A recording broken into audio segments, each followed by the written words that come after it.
Você pode começar, por exemplo, exportando somente serviços, porque aí você não tem produto trafegando pela alfândega, pela fronteira, então você não tem taxação de produto, você não tem esses problemas. O segundo passo seria exportar produtos, né? Mandar suas peças para fora, ou seja, entregar direto para Airbus uma peça parecida, semelhante a algo que você sabe fazer para a Embraer, você também sabe fazer para a Airbus. E por último, mas não menos importante, o aerofornecedor pode procurar clientes fora do mercado certificado civil. Ele pode procurar, por exemplo, o mercado militar, no Brasil ou lá fora. Ele pode procurar o mercado automotivo, no Brasil ou lá fora. Se ele tem tecnologia para fabricar uma peça de avião, para fabricar uma peça de carro, com certeza ele fabrica.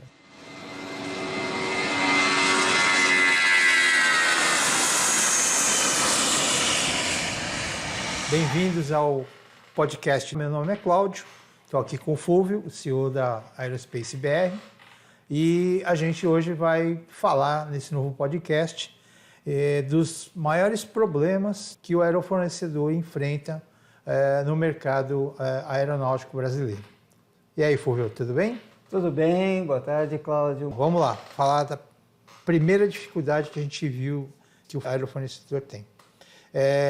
O aerofornecedor tem dificuldade quando ele se trata de comprar quantidades de matéria-prima, chapa de alumínio, barras de alumínio, aeronáutico, né? Em pequenas quantidades, porque você não precisa comprar toneladas de matéria-prima para fazer uma peça. E hoje eles não conseguem fazer isso. Tá? Então, Fulvio, conta um pouco aí desse problemaço que o aerofornecedor tem e a tua opinião sobre isso. Esse é um problema realmente histórico no Brasil, né, Cláudio? Eu lembro lá desde dos idos de quando eu ainda não tinha cabelos brancos, que isso já era um problema, porque o que acontece? Imagina uma usina de fundição de ligas metálicas. Ela não quer vender 2 quilos, 3 quilos, 1 barra, 2 barras, ela quer vender 2 caminhões, né? Então, o coitado do aerofornecedor, que trabalha com quantidades pequenas, sofre. A maioria desses materiais não são originários do Brasil, né? São tecnologias que a gente tem que importar, então são materiais que são feitos com tecnologia lá fora e a gente importa. Quando a gente importa, aí como é material especial, vem o famoso custo tributário. Aí é fogo. Esse custo tributário para importar material é muito alto e numa quantidade pequena, o custo não diminui tão proporcionalmente assim. O que a gente vê acontecendo hoje no mercado? Primeiro, já existem fornecedores nacionais, tá, aqui no Brasil, que estão com CNPJ brasileiro, certificados, ou seja, eles não são o Zé da esquina que importa sabão, tá? Eles são certificados aeronáuticos e que trabalham com particionamento da quantidade que ele importa. Então, ele importa em quantidade e entrega em quantidade pequena para o fornecedor nacional. Mas isso é muito recente, isso é um trabalho, inclusive, que a nossa empresa participou, de certificação e qualificação desse fornecedor. Então, já existe um fornecedor. Então, eu acho que esse é um caminho que pode ser trilhado. Descobrir quem é esse fornecedor e tratar com ele. Mas tem um outro tipo de empresa certificada, mas que não é fornecedor exclusivo. Ela é uma empresa certificada, é um aerofornecedor também desses nossos aqui amigos, e ele aproveita para redistribuir para os outros, porque ele também não pode comprar em quantidade pequena. Só que, como ele tem algum suporte por trás, um grupo maior por trás, um investidor maior, ele consegue comprar naquela quantidade que o fornecedor dele, né, da matéria-prima, quer fornecer, e ele então se propõe a distribuir, a redistribuir quando os outros aerofornecedores precisarem. Mas eu acho que o mais importante de tudo, o mais importante em termos de matéria-prima para o aerofornecedor é que tem um movimento, e que eu recomendo que esse movimento seja muito engrossado pelo nosso aerofornecedor, por toda a cadeia de aerofornecedores, que é um movimento que está sendo feito junto às autoridades brasileiras para estender os benefícios da redução fiscal de quem é exportador também para o fornecedor desse exportador. Então, por exemplo, a Embraer é exportadora, então ela tem benefícios de redução tributária, redução fiscal. O cara que fornece para a Embraer e que compra a matéria-prima importada e que pagou todo aquele tributo, não faz nenhum sentido ele pagar todo aquele tributo, entregar para a Embraer e o produto ser exportado. Ele vai estar exportando do mesmo jeito. Então, eu acho que todos os aerofornecedores deviam fazer coro a esse grupo que já existe, já está consolidado, tem um documento entregue em Brasília. É importante que o aerofornecedor brasileiro se pronuncie e dê corpo a esse movimento. Acho que isso é o mais importante de tudo, mais do que descobrir fornecedor que redistribui e tudo. Isso é o mais importante de tudo. Muito bom, excelente essa tua ideia aí. Falando de um outro problema que os aerofornecedores enfrentam. A gente chamou aqui no nosso podcast de instabilidade da demanda. Então, basicamente a Embraer é a grande cliente desses aerofornecedores que a gente tem aqui, tá? E a Embraer, ela, como qualquer empresa de fabricante de aeronaves, ela está no mercado e esse mercado é um mercado instável, né? Então, vamos citar só o exemplo recente da pandemia, em que o negócio de todos os fabricantes de aeronaves do mundo inteiro simplesmente caiu a quase zero. Eles pararam de fabricar o que eles tinham no backlog, eles não conseguiram novos contratos, porque ninguém queria comprar. Então, é um mercado que é instável e o aerofornecedor brasileiro, ele tem um problemaço adicional com isso, né? Porque a Embraer é a única cliente disso. Fulvio, fala um pouquinho mais, você que tem experiência dos dois lados da linha aí, né, dessa história.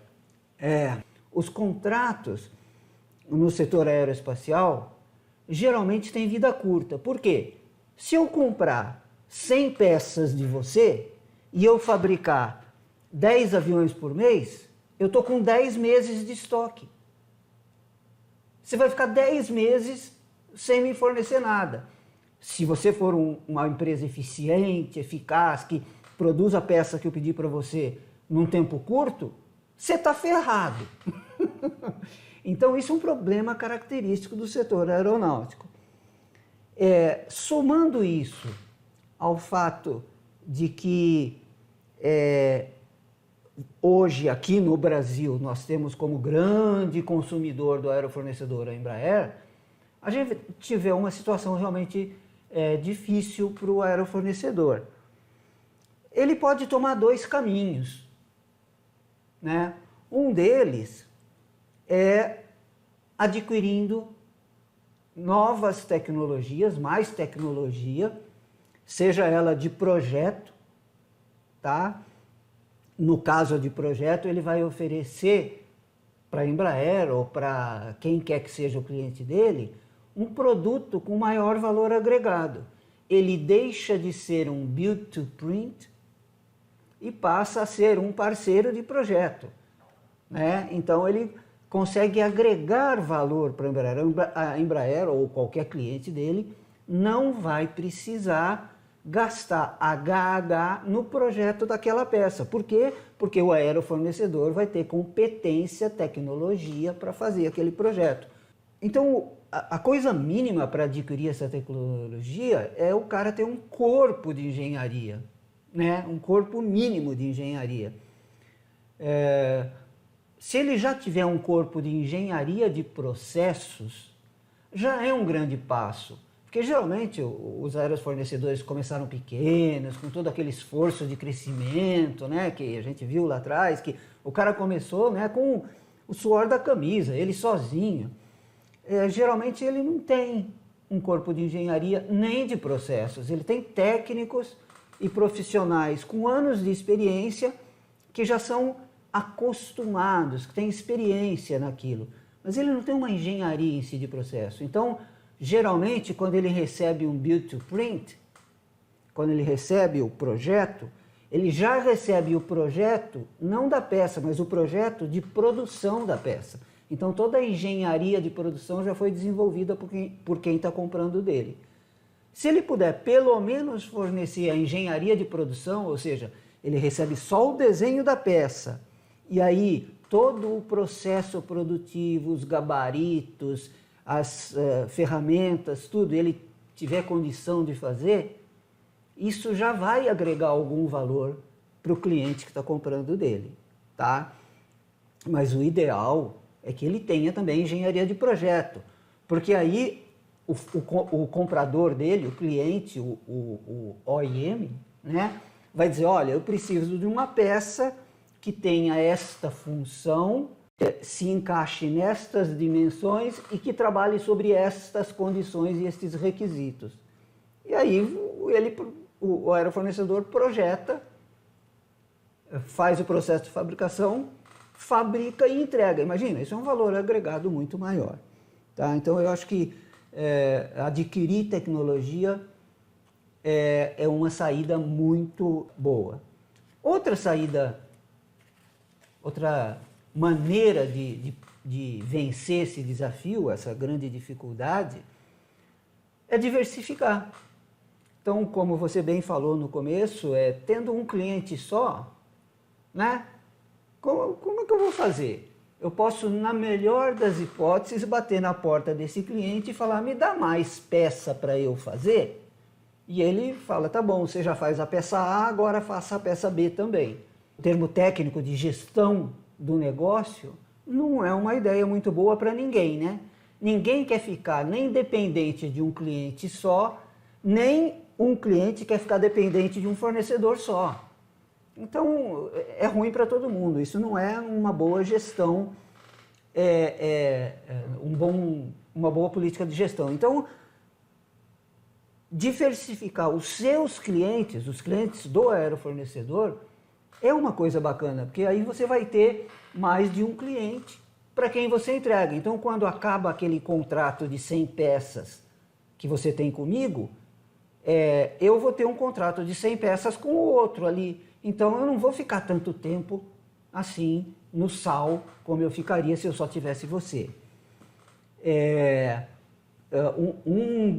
Uma das necessidades que acontece para você poder diversificar os clientes é a necessidade de você atender os requisitos locais daquele cliente. Então, por exemplo, se você for fornecer para uma empresa europeia, você vai ter que cumprir os requisitos regulatórios, regulamentais, ser certificado nos requisitos da EASA e assim por diante. Então, é uma consequência direta que, se você não tiver essas certificações, vai ficar difícil você arranjar novos clientes fora da sua área de certificação.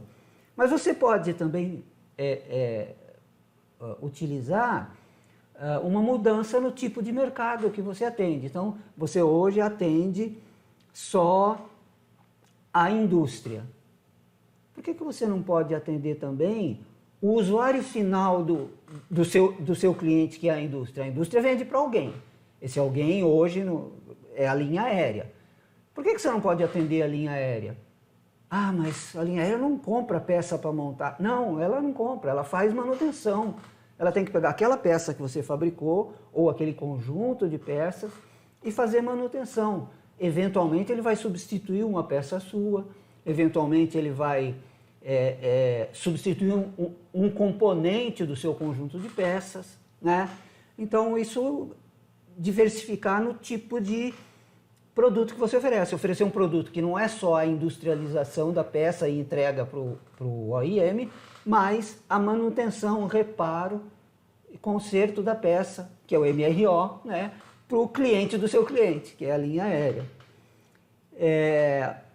E, finalmente, uma outra característica da incerteza de mercado no nosso setor é que eu contratei 100 peças com você, e isso dá para 10 meses. Aí você fala, tá, minha margem de lucro é essa, eu tenho esses contratos, dá para eu sobreviver 10 meses. Daqui a 10 meses ele pede mais 100 peças. Tá? Lote mínimo, economicamente viável, né? Aquela história toda que a gente que faz administração conhece. Mas isso é garantido? Não é. A gente tem uma incerteza de que vai haver essa renovação contratual, esse segundo pedido, depois de 10... e assim por diante, né? Então, essa incerteza da renovação contratual, incerteza de que vai haver o pedido, dificulta até o meu planejamento de saber se eu vou durar aqueles 10 meses necessários para que tenha o segundo pedido. Tá? Eu acho que esses são os 3 pontos principais que afetam o problema da oscilação da demanda, que é muito grande para o aerofornecedor brasileiro. Muito grande, muito grande. Perfeito.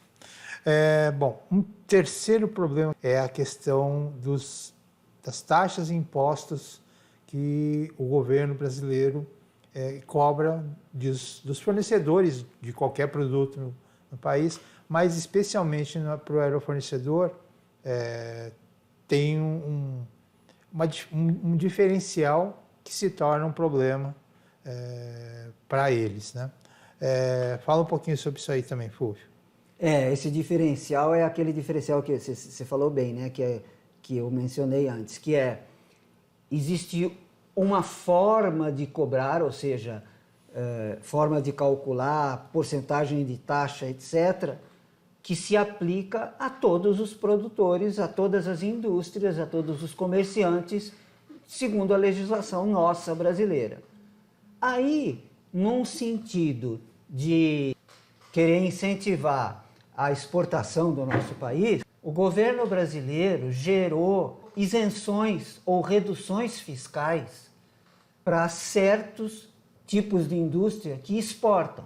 Então, a indústria que exporta tem reduções ou isenções que a indústria que não exporta não tem.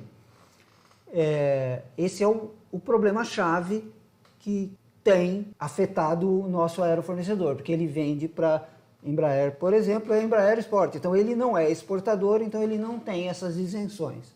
Bom, óbvio que a saída que vem na nossa cabeça direto eu vou exportar. Tá? Só que aí a gente vai lembrar do que a gente acabou de falar 2 minutos atrás, né? Vou procurar cliente lá fora. Mas para eu procurar cliente lá fora, eu preciso estar qualificado para os requisitos daquele mercado. Então, se eu for procurar um cliente na Europa, eu preciso estar qualificado, certificado para atender os requisitos da EASA. Se eu for arranjar um cliente nos Estados Unidos, eu preciso estar certificado para atender os requisitos do FAA. E o que significa isso? Significa que eu vou precisar ter um corpo de engenharia mínimo. Eu não consigo certificar única e exclusivamente os elementos produtivos da minha empresa. Não há certificação no mundo que faça isso. A parte de garantia da qualidade do projeto e do produto sendo fabricado exige engenharia de processo, de produção e engenharia de projeto. Então, você vai ter que ter uma estrutura física para receber essas pessoas, vai ter que ter essas pessoas para poder então pensar em exportar, tá? Então essa é uma hipótese. Você pode começar, por exemplo, exportando somente serviços, porque aí você não tem produto trafegando pela alfândega, pela fronteira, então você não tem taxação de produto, você não tem esses problemas. E que serviço que você pode exportar? Aquele que a gente falou agora há pouco, serviço de manutenção. Então, em vez de procurar um cliente lá fora que seja uma indústria, como por exemplo a Airbus, você procura um cliente lá fora que seja uma empresa aérea e que precise de manutenção num componente X, que é aquele componente que você faz e usa nos aviões da Embraer, que aquela empresa aérea lá europeia usa. Então você pode fazer a manutenção, você recebe o componente em importação temporária e agrega valor ao componente fazendo o serviço de manutenção e devolve para a Europa e recebe o pagamento do serviço. E você só vai pagar o imposto sobre o serviço, o valor agregado, e não sobre a peça, porque existe um processo alfandegário próprio para isso. Esse é o primeiro passo. O segundo passo seria exportar produtos, né? Mandar suas peças para fora, ou seja, entregar direto para Airbus uma peça parecida, semelhante a algo que você sabe fazer para a Embraer, você também sabe fazer para a Airbus. Mas, é o que eu falei, a gente precisa estar certificado para isso. Então você precisa ter pelo menos um corpo de engenharia, de processos, porque, por exemplo, a Airbus vai fazer a mesma coisa que a Embraer faz, te entrega um desenho de projeto da peça e você vai ter que fabricar. Mas o ideal ainda é aquela história de você ter, o aerofornecedor ter um corpo de engenharia para fazer o desenvolvimento junto com o cliente europeu, ou americano, ou seja lá quem for. Uma coisa que é bem pontual neste momento, nesta situação política e nesta situação econômica que nós estamos hoje, é que a nossa legislação, principalmente a tributária, está em um momento de repensar, né? O governo, as autoridades estão repensando e vendo como dá para modernizar a nossa legislação tributária e fiscal. E aí você lembra daquela nossa outra conversa sobre o programa Voo Simples, que é um caminho que o governo está tentando. Então, é uma boa pedida, é um bom instante para o aerofornecedor, como a gente falou agora há pouco, se engajar nesses movimentos e ajudar a engrossar o caldo para explicar para os legisladores aonde está a dificuldade para que os legisladores possam, então, propor as mudanças. Igual a gente falou lá na questão tributária da matéria-prima. Isso era na importação.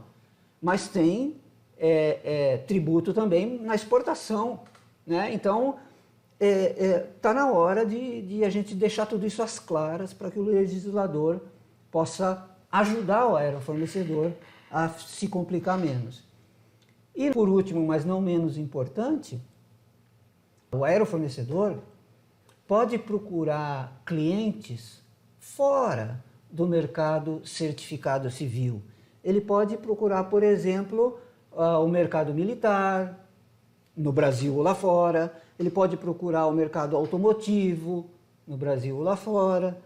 Se ele tem tecnologia para fabricar uma peça de avião, para fabricar uma peça de carro, com certeza ele fabrica, né? Até na saúde, ele pode entrar na área da saúde, que tem muitas máquinas e equipamentos de tecnologia complicada e cuja competência de usinagem, fabricação e montagem o nosso aerofornecedor tem, ele pode diversificar para esse mercado, seja ele nacional ou internacional. Bom, problema 4 tem muito a ver com o que você falou agora há pouco da parte de engenharia, né? Então, a gente chamou isso aqui de falta de capacitação técnica, no sentido do tipo de capacitação que ele precisa ter para atender os requisitos das autoridades. Então, acho que é bem por aí, né, Fulvio? É, isso mesmo, Cláudio. Como a gente falou agora há pouco, muitos aerofornecedores brasileiros se originaram do nada, né? São empreendedores que resolveram ir à luta e falar, não, eu acho que eu posso fabricar uma peça aqui para a nossa grande Embraer e eu vou começar a fabricar, vou chamar um torneiro mecânico aqui, vou treinar ele na qualidade que eu sei, vou chamar um outro cara aqui, etc. E tem aquela equipezinha pequena, às vezes por 30, 40 anos, tem empresa aí que está desde o começo da Embraer, junto com a Embraer, e ele tem muita experiência acumulada, né? Que nem você falou. Ele sabe fazer o que ele está fazendo. Mas como é que ele vai procurar um mercado diferente se ele não consegue mostrar para esse mercado que ele tem uma formalização dessa experiência de 30 anos, 20 anos? Ele não consegue dizer para alguém, olha, eu sou capacitado em processos produtivos que têm necessidade de certificação segundo a NEDCAP.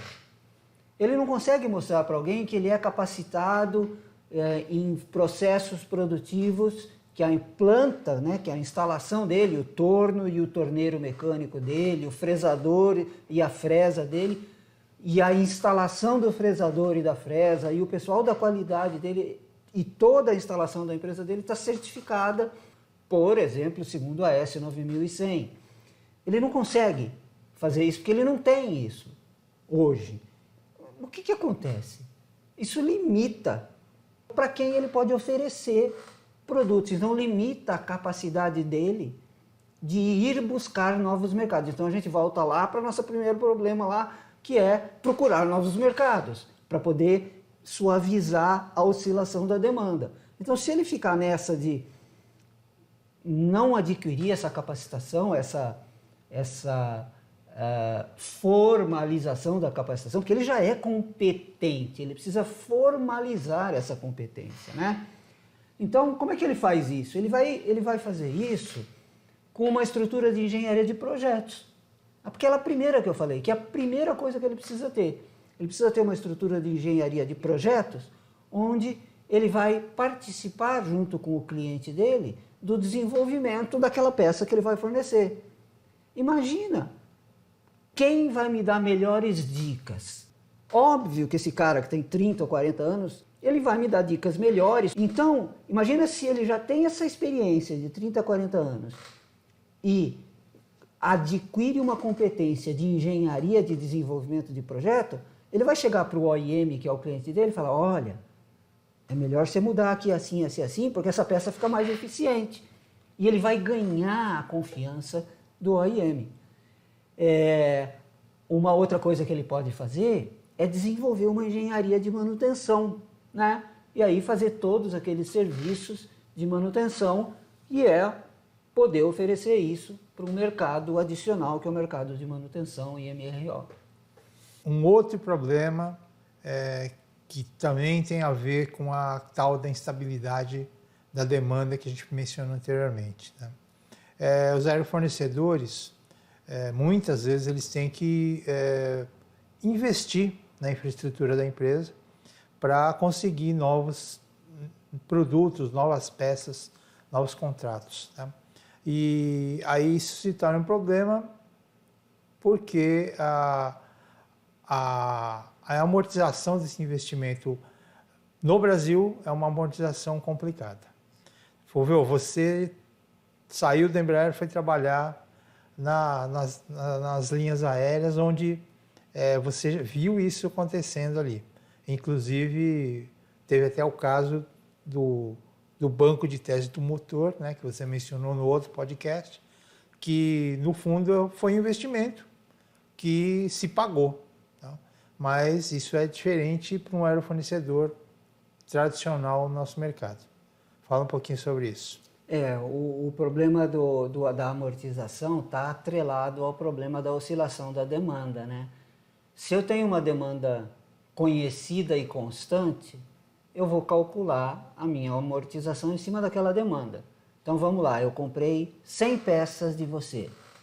Para você fazer essas 100 peças, você gastou 100 dinheiros comprando uma máquina nova, tá? Sua margem de lucro é 10%. Então você vai precisar de 1.000 peças para amortizar essa máquina, certo? Só que eu só vou pedir 100 peças para você de 10 em 10 meses. Então, quanto tempo você vai levar para amortizar? Quantos anos? E se eu não pedir, e se eu não colocar o segundo pedido? E se eu não colocar o terceiro pedido? Então, a amortização num mercado tão instável quanto o aeronáutico é uma coisa perigosa, é uma coisa que tem que ser muito pensada. Porque, primeiro, que as máquinas e os processos e os profissionais são de tecnologia de ponta, todos eles. Então, não é comprar uma furadeira na esquina. Você vai comprar uma máquina de 3 eixos, 4 eixos, 5 eixos, com controle numérico. Você vai comprar um negócio de ponta e você tem que amortizar aquilo lá. Aí a gente lembra, então, dos contratos do setor aeroespacial. Os contratos que eu, aerofornecedor, tenho com os meus clientes OEM. Eu só vou te pedir um novo lote de 10 em 10 meses. Você tem que arranjar outros clientes para preencher esses 9 meses que estão vazios daqueles 10. Né? Você produziu tudo em um mês, me entregou, fiquei satisfeito, mas você precisa continuar vendendo. Então, uma forma de tentar minimizar isso é trabalhar junto ao OEM para dizer assim, não, eu serei seu parceiro durante a vida desta aeronave. Então você negocia com o OEM, dizendo assim, não, essa aeronave tem 25 anos de vida e essa peça minha dura mais ou menos 4 anos, tem que ser trocada a cada 4 anos. Bom, vai ter uma frota de tantos aviões, mais ou menos, você vai fabricar tantos aviões, e aí você amortiza, em vez de amortizar do jeito que se normalmente faz na indústria, você passa a calcular a amortização em cima da vida completa da aeronave e dizendo para o seu OEM que você será o fornecedor tanto de serviços como de peças daquele produto que você faz para aquele seu OEM. Então isso a gente chama de contrato de longo prazo. É um contrato onde você tem um longo prazo de relacionamento com o seu OEM. Isso ajuda todo mundo, porque imagina, a linha aérea que vai comprar do seu OEM aquele avião, ela vai querer ter manutenção, vai querer ter peça pela vida inteira da aeronave. Como a gente falou, isso é uma saída, os contratos serem de mais longo prazo. Mas uma outra saída é permitir a diluição da amortização num tempo mais reduzido de outras formas. Como outras formas? Utilizando aquela máquina que você investiu e comprou ali para produzir as 100 peças para mim, utilizando ela para produzir outras peças para outros clientes. Então, nós voltamos lá no caso da diversificação. Então, você vai ter que diversificar. Você vai ter que procurar clientes militares, clientes do setor automotivo, clientes do setor de linha branca. Você vai procurar outros clientes onde você possa usar aquela máquina para que ela seja amortizada num tempo mais razoável. Isso é muito melhor do que pensar na amortização em 25 anos. Porque qualquer que seja a amortização em 25 anos, eu só vou demandar de você peça de 10 em 10 meses. Você vai ficar 9 meses com a máquina parada. Vai amortizar em 25 anos? Vai. No final das contas, em 25 anos, eu vou passar a régua e vou ver que deu certo? Deu. Mas são 25 anos para eu sobreviver, gente. Então, a diversificação para outros mercados, usando aquele equipamento, é muito melhor do que contratos de muito longo prazo. A gente já tem visto muito aerofornecedor que trabalhou na direção de contratos de longo prazo e ainda assim continua sofrendo. Por quê?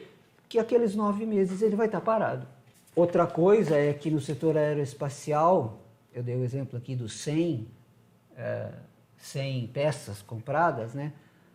A quantidade é baixa, é 100 peças. No setor automotivo, um pedido de uma maçaneta de um carro, por exemplo, ele pede 100 peças por dia, né? Ele não pede 100 peças por 10 meses.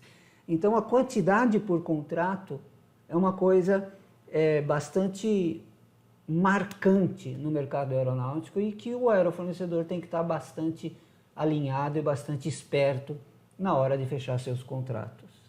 Um outro problema que a gente viu aqui, que acontece muito, né? É desconhecimento das oportunidades reais que um mercado aeronáutico oferece dentro e fora do setor dele. Tá? Fala um pouquinho sobre esses aspectos aí. Isso está atrelado com a origem do nosso aerofornecedor, Cláudio. Como eu falei, e como é conhecido de quem está no meio, a maioria dos nossos aerofornecedores são né? Ex-funcionário de alguma grande OEM do setor.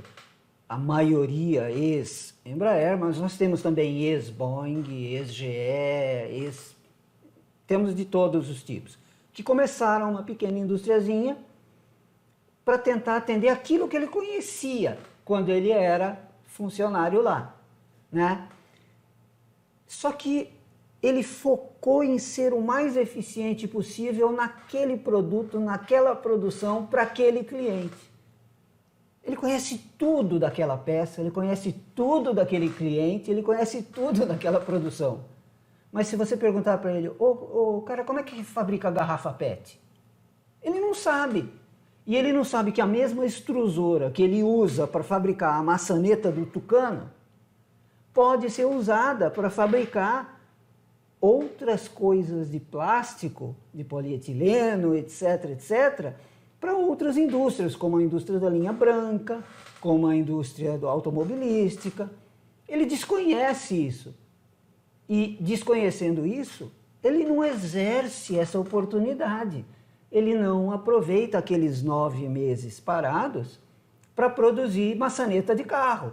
Ele só fica produzindo a maçaneta do Tucano. E aí não amortiza o custo da matriz, da forma, né, que ele usou para o Tucano e nem a máquina toda de extrusão. Então, de novo, gente, tem que diversificar. Existe um mercado absurdamente grande para quem é competente, como nós, do setor aeronáutico. Então, todos os nossos aerofornecedores têm competência, têm capacidade. Lógico que precisa adquirir algumas capacidades, por exemplo, as capacidades de engenharia, as formalizações de que ele é competente naquela área, com os respectivos certificados, né? Mas ele pode obter lucro dessa outra operação, né? Compensando essa operação que ele fez para o setor aeronáutico, fazendo para outros setores. Então, é diversificar na quantidade de clientes. Então, vai lá, procura outros clientes no seu próprio setor. Você sabe fazer maçaneta do Tucano? Por que você não pode fazer maçaneta do Gripen? Por que você não pode fazer maçaneta do outro caça X, do próprio Airbus? Então, diversifica no setor que você já sabe. Depois diversifica no setor que é diferente para você. Por que você não pode fazer maçaneta de geladeira? Por que você não pode fazer parte plástica de máquina de lavar? O grande trunfo que o aerofornecedor tem na mão é dado por esse problema. O desconhecimento da oportunidade que ele tem em mãos e que não aproveita. Esse grande problema, o desconhecimento das oportunidades, é o grande entrave para o nosso aerofornecedor se tornar rentável.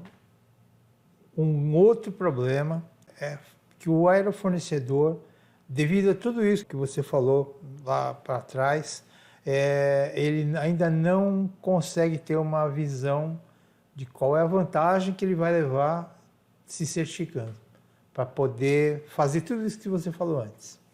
É verdade, essa falta essa dificuldade de enxergar algo fora da caixinha que ele viveu a vida inteira, né? Então a maioria deles é alguma coisa, né?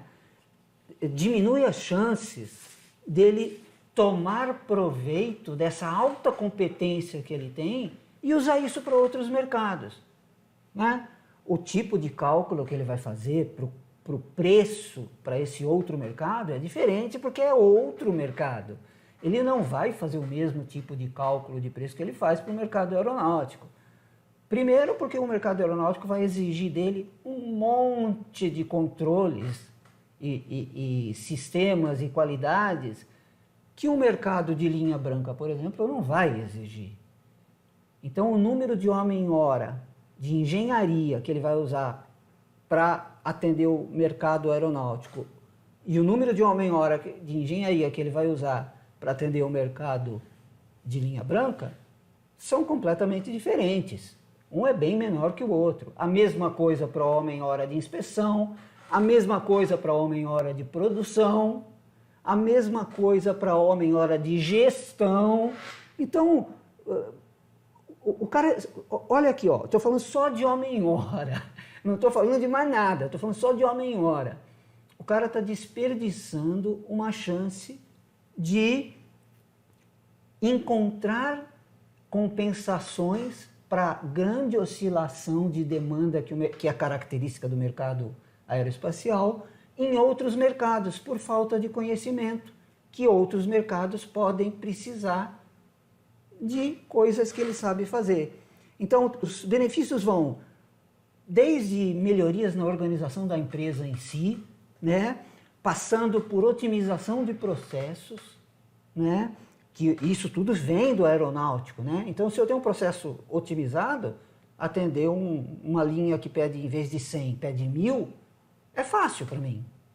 Ele vai ter melhorias com indicadores que vão dar melhor visão e gestão da empresa dele, né? Ele vai ter maior capacidade de planejamento, porque ele vai ter aqueles 9 meses preenchido com alguma coisa. Então ele vai poder planejar, poder se estabelecer como dono de um empreendimento que tenha uma gestão bem planejada, estrategicamente planejada, bem controlada, bem prevista, driblando através desse conhecimento que a gente está falando aqui, que é necessário que seja adquirido de outros mercados, driblando a oscilação do mercado aeronáutico, que não vai mudar, porque o mercado aeronáutico é assim, né? Legal, esse é o problema. Muito bom. Bom, baseado em tudo que a gente conversou, desses 7 problemas aí, que conclusão que a gente pode conversar agora com o aerofornecedor, para ele, não vou dizer resolver o problema, mas buscar uma melhoria, uma inovação no processo dele? A gente viu que todos esses problemas estão interconectados através da falta de uma formalização da competência que esses caras têm de 30, 40 anos, né? Eles têm essa competência, mas não é formal. É aquela história, o cara é advogado, mas não tem diploma de advogado. Ele não fez faculdade. Ele entende tudo de lei. Faz 40 anos que ele lê o Código Civil, ele sabe mais do que qualquer senador, deputado, juiz. Ele é bom, mas ele só leu o código. Ele não ganhou um certificado de conclusão de curso de advogado e não passou no teste da OAB para poder exercer a função de advogado. Então ele não pode exercer a função de advogado. Ele está perdendo o mercado só porque ele não tem o testezinho da OAB. Mas o cara é bom, então o que acontece? Ele é subcontratado por alguém que tenha uma qualificação, que aproveita esse super conhecimento dele, ele é mal pago e o outro fica com o lucro. Então a conclusão que a gente tem aqui é: formaliza. Como que você formaliza? Arranja uma equipe de engenharia de processos, arranja uma equipe de engenharia de desenvolvimento. Essas equipes não precisam ser grandes, gente. O OIM precisa ter equipe grande, Nós, aerofornecedores, precisamos de equipe pequena. Às vezes, um engenheiro para processo e um engenheiro para desenvolvimento, ou às vezes um só para as duas coisas. O tamanho do aerofornecedor médio brasileiro não precisa de uma equipe de 200 engenheiros, né? Então, o investimento não é aquele monstro. E, junto com isso, adquire a formalização. Uma das maneiras de se formalizar é se certificando, seja por um sistema de auditoria de qualidade, como é, por exemplo, a norma S9100, seja por um sistema de supervisão, como é, por exemplo, o sistema da ANAC. Então, existem formas de formalizar. Existem maneiras de formalizar a experiência que o nosso aerofornecedor tem, muito variadas e que estão aí disponíveis para quem quiser ser o primeiro. E quem for o primeiro nesse mercado brasileiro que não está desbravado, gente, esse cara vai nadar de braçada, ainda é oceano azul. Por mais que o pessoal ache que a aviação é difícil, pro aerofornecedor ainda é oceano azul, porque muito poucos têm a formalização e equipe de engenharia. Bom, pessoal, com isso a gente termina aqui mais esse podcast. Obrigado, Flúvio, pela participação, pelos esclarecimentos que você passou hoje, acho que foram muito legais. E a gente se vê no próximo podcast, pessoal. Muito obrigado, até a próxima. Boa noite, Cláudio. Muito obrigado.